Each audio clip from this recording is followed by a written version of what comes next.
Los Angeles is on fire. More than 5,800 acres are currently on fire. That equals 5,000 soccer fields.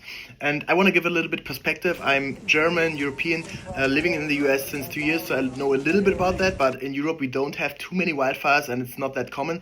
First of all, wildfires and forest fires are in general pretty normal in Southern California, in the US, in general.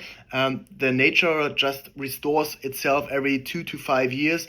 There's maybe a lightning, there's some cause of the fire, and it's just normal that there's wood burning and some of the lumber or some of the dead wood is burning and it just ends.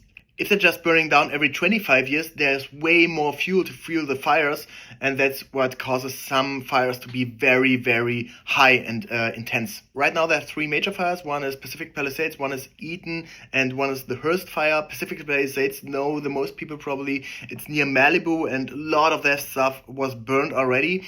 So that was really, really bad. And one of the biggest issues is why everything is burning so strong and the fire is spreading so fast are the Santa Ana winds.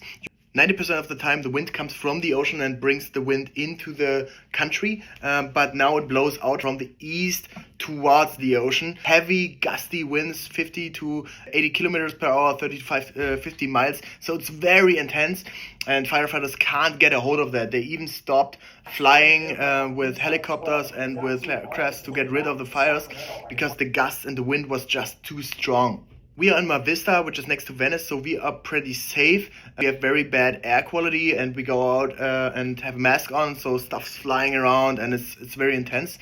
But others had more issues. Friends of mine in the Palisades lost their home.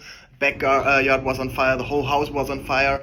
Others in Pasadena were evacuated, and friends of mine in Santa Monica are waiting if they get an evacuation notice. So it's very tough. I hope this video gives a little bit context to understand the news and everything that's going on TikTok and Instagram and all that. Yeah, comment if you have any questions.